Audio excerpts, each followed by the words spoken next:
Congolais. Donc,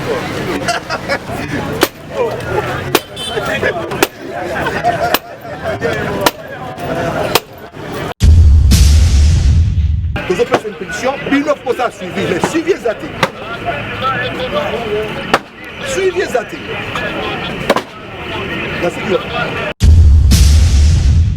Construction na voie publique, na place verte, ezali mabe. Ezali mabe, yango wana na tongo na lelo, opération ezo continuer na Mokonzi. Mokonzi vice-gouverneur na Bukumestre ya Gombe. Donc, population, baye baete l'État azali. C'est une précision, ce n'est pas depuis un mois, c'est une opération qui existe, ça fait des années. Mais on a juste amplifié l'opération parce qu'on a vu qu'il y avait trop d'abus. C'est pour ça le gouverneur qui a demandé qu'on amplifie l'opération pour que les gens comprennent que cette opération-là existe. Et puis je voulais apporter une deuxième précision, ce n'était pas seulement sur Chaoumba, c'était Chaoumba et les environs. Donc c'est une opération que vous-même vous remarquerez que la population est très contente. Vous avez vu avec moi ensemble, il y a même des gens qui s'arrêtent, des passants qui étaient véhiculés, ils s'arrêtaient pour nous féliciter. Donc là, depuis ce matin, depuis 6 h du matin, je suis là sur instruction du gouverneur, le patron de la ville qui m'a demandé de superviser cette opération. La question qui revient souvent auprès de la population, c'est qu'est-ce que vous allez faire après avoir démoli toutes ces maisons? C'est une question qui est déjà répondue à plusieurs fois. Vous avez vu à Lemba Super, je prends le premier exemple, on a démoli, mais on a commencé avec l'aménagement, l'embellissement.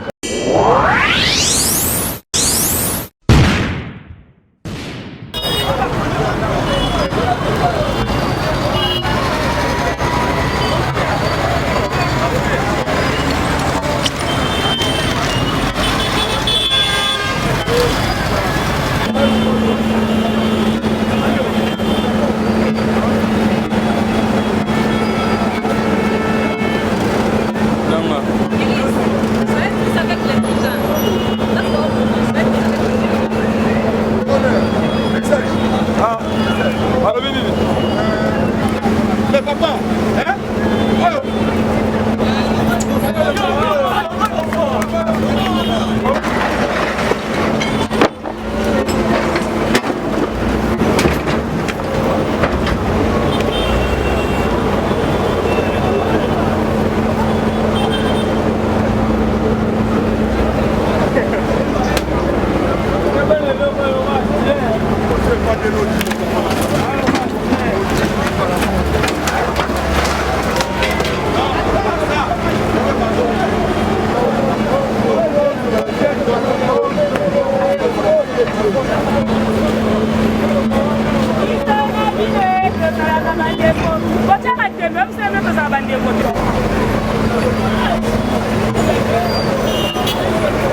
dans les bons quoi.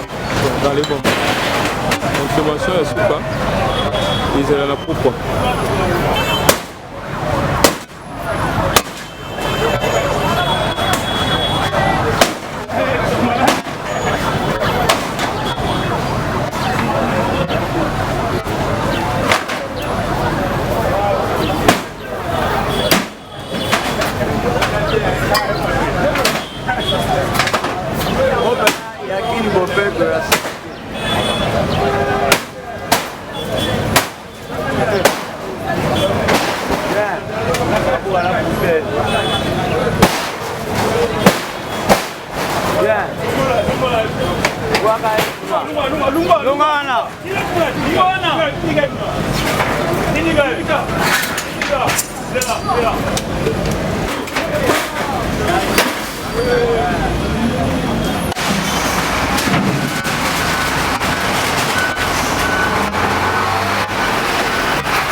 Tu rappelles la télémédie, en communication.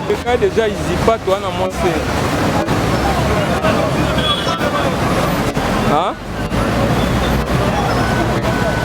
Obi? Ah, invité. Ah.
Si tu comptes sur les généraux, des colonels, des ministres, ça c'est pas d'exister.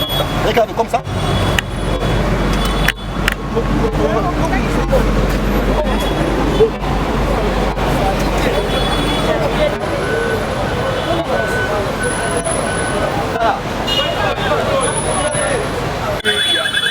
Là-bas, elle était comme un parking privé.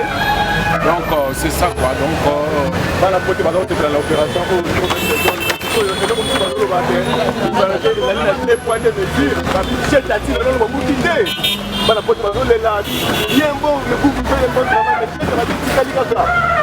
gouverneur Aza Ndiemo Otala 19 millions d'habitants à Kinshasa, Baluka Mouza combien? Mais ça les a dit pour nous, gouverneur à ça. Gouverneur a fait ça.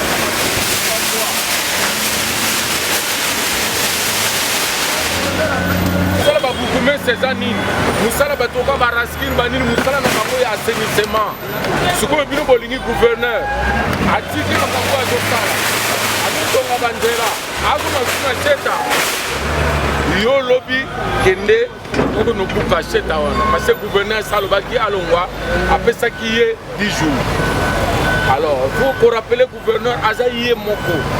Puis aux Asimanaye, Tozo qui est partout. Donc il faut suivre ça là. Il y a beaucoup de frères, il y a beaucoup de sous. Le ministre environnement Zali, il va te belé, il va la suivi au gouverneur à Sali. Mwanda Mbotikali, il va la suivi après.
bana mwana leka ezali te bakangi koto nyonso te espace eza te bana baleka au moyen oleka eza te kame bosungi biso mabeno esali mwa bien vraiment soki oyo eza fise oyo eza trottoir mpo bapieton soki biso bakonduite totambola kuna bapieton bakoza na liberté otambola eza mwa esengo mingi mosali eza kitoko marke critique kozanga te me bokontinue bongo eza bien vraiment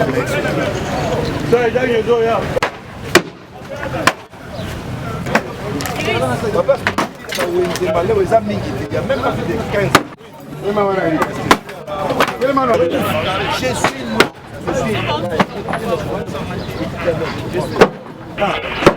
Je suis sur la commune. Vous avez fait une pétition, une fois ça suivi, mais suivi les athées. Suivi les athées. La sécurité.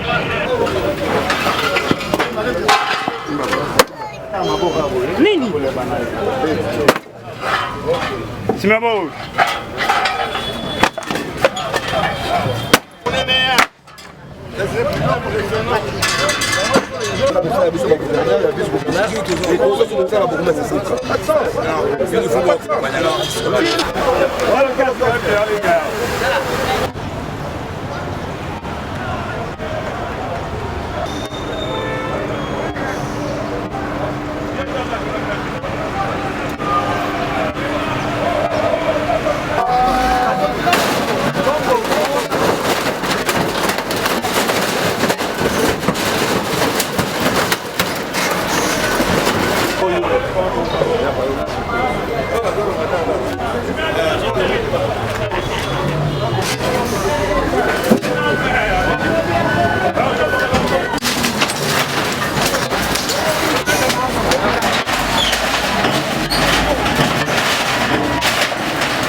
Nazali moko ya ba chef de quartier ya commune ya Gombe, quartier o babengi au commandement Sosimat. Quartier oyo ezali un peu périurbain. Ezali un peu périurbain na population moko basangana, bananti na ba moins nanti. Sikoyo na minute oyo opération ezoleka ezali opération moko louable parce que l'autorité de l'État, il faut s'établir sur le terrain. Ma construction anarchique, construction na voie publique, na place verte, ezali mabe, yango wana na tongo na lelo, opération ezo continue na Mokonzi vice-gouverneur na Bukumestre ya Gombe. Donc, population, baye ete l'État azali. Merci. Population, baye l'État azali.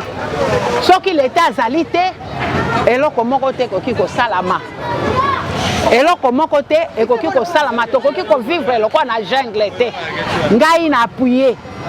n'appuyer décision ya bakonzi ya kolobate kolongola tout ce qui est anarchique na kobongisa mboka toza na droit ya kozala na mboka moko kitoko pe na kati ya ville province de Kinshasa eza mboka moko cosmopolite esika tozali na bapaya makasi esika ezali échantillon ya RDC soki tozoloba 2 345 km² na kati ya mboka ebandi na commune ya Gombe ebandi na commune ya Gombe donc commune ya Gombe il faut elongola insalubrité et comme na salubrité yango nde message à lelo population ayoka yango.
wese na balabala ya leta.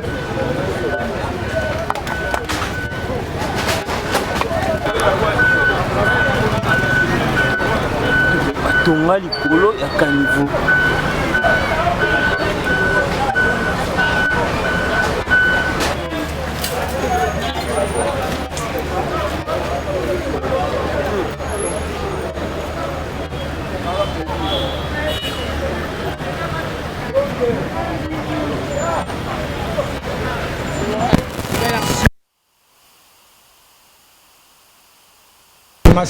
Voilà, comment dit le gouverneur, le vice-gouverneur de Coco a été bon pour superviser il y a démolition de la construction anarchique. En tout cas, maman, ils ont malheur le vice-gouverneur à Sali pour les araboïtés. Donc, on les gars partout dans Kinshasa, bakios que na bakios. Donc, moto mosusu au monde là donc, qui ça et comment ils vont sortir penda. Bakios que na bakios que si on a si ma qu'est-ce que on a battu sous babatami à Robina Paix à Sali au Mabé. Bien te. En tout cas, merci mille la vice-gouverneur chez Coco.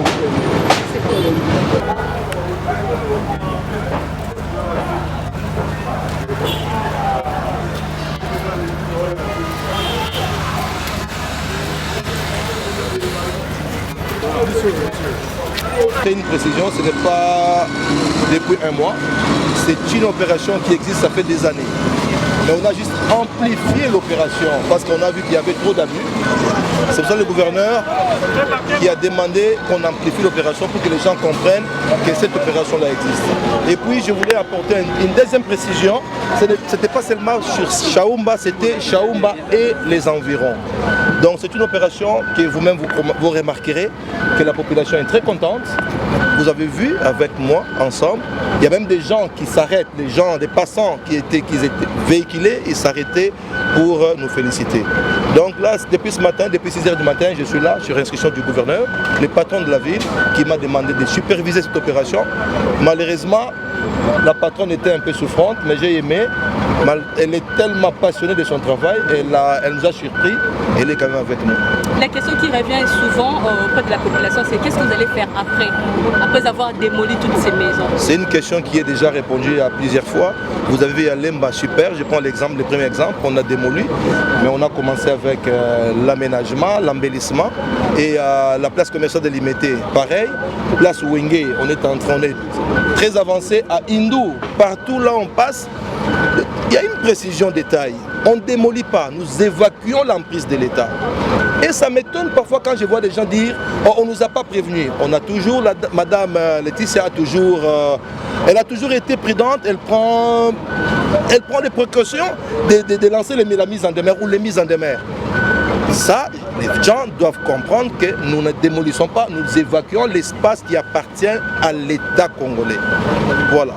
Excellence, et une dernière question, parce que la population se pose la question, pourquoi vous devez toujours, l'équipe, le gouverneur, le vice-gouverneur, l'exemple, devez toujours descendre? Parce que juste après des démolitions, il y a d'autres personnes qui sont têtues, qui reviennent, mais apparemment le bourgmestre ne font pas leur travail. Elle est là, je viens de lui faire la remarque, je l'ai dit une fois, les gens m'ont tapé dessus, m'ont tapé sur les doigts, quand j'ai dit que les bourgmestres n'étaient pas à la hauteur. Je parle de tous les bourgmestres. Il y a quelques exceptions, quelques-uns qui nous aident, mais il y a beaucoup, la majorité ne nous aide pas. Je profite de l'occasion pour dire aux bourgmestres, prochainement, quand nous cassons comme ça, il faut que les bourgmestres fassent les suivis. Ils doivent suivre ce qu'on est en train de faire. C'est très important. Et il y a les bourgmestres de Kalamou qui m'a appelé à 3 jours parce que je lui ai fait la remarque.